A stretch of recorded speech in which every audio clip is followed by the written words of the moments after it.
भारतीय मजदूर संघ संलग्न पुणे जिल्हा मजदूर संघाच्या वतीने Sinhagad technical education society Kondhwa Budruk campus येथील कर्मचारी व कामगारांच्या संघटनात्मक बळकटीसाठी नवीन युनिटची स्थापना करण्यात आली असून या युनिटचा उद्घाटन सोहळा उत्साहपूर्ण वातावरणात संपन्न झाला।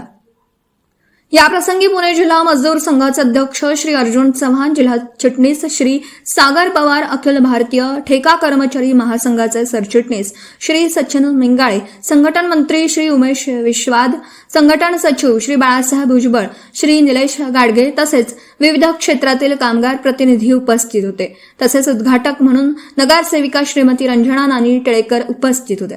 यावेळी संस्थेतील कर्मचारी व कामगारांनी गंभीर समस्या मांडल्या। संस्थेतील अनेक कर्मचाऱ्यांना गेल्या 18 महिन्यांपासून वेतन मिळालेलं नसून मागील 2016 पासून भविष्य निर्वाह निधी पीएफ रक्कम संबंधित खात्यांमध्ये जमा करण्यात आलेली नसल्याची बाब समोर आली।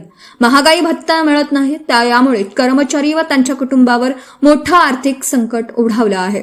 कार्यक्रमात बोलताना अखिल भारतीय ठेका मजदूर महासंघ सरचिटणीस सचिन मेंगाळे यांनी सांगितलं की कामगारांना वेळेवर वेतन व कायदेशीर सुविधा न मिळणं ही अत्यंत गंभीर बाब असून याकडे व्यवस्थापन आणि संबंधित शासकीय विभागांचे तातडीने लक्ष देणं आवश्यक आहे। कामगारांच्या प्रश्नांकडे दुर्लक्ष झाल्यास त्याचे परिणाम केवळ कर्मचाऱ्यांपुरते मर्यादित राहत नाहीत, तर संपूर्ण शैक्षणिक व्यवस्थेवर होतात।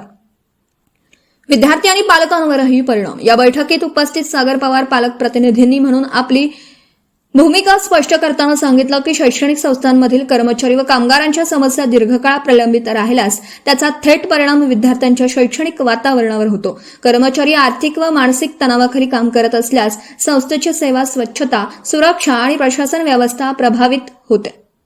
परिणामी विद्यार्थ्यांच्या शिक्षणाच्या गुणवत्तेवर आणि सुरक्षिततेवर प्रतिकूल परिणाम होण्याची शक्यता निर्माण होते। पालक प्रतिनिधींनी असंही नमूद केलं की कामगारांना वेळेवर वेतन, पीएफ, ईएसआय आणि इतर कायदेशीर सुविधा मिळणं हा त्यांचा मूलभूत हक्क आहे। अनेक निवेदने व तक्रारी करूनही संबंधित संस्था व शिक्षण विभागाकडून प्रभावी कार्यवाही होताना दिसत नाही। त्यामुळे कर्मचारी, पालक आणि विद्यार्थ्यांमध्ये नाराजीचं वातावरण निर्माण झालं आहे।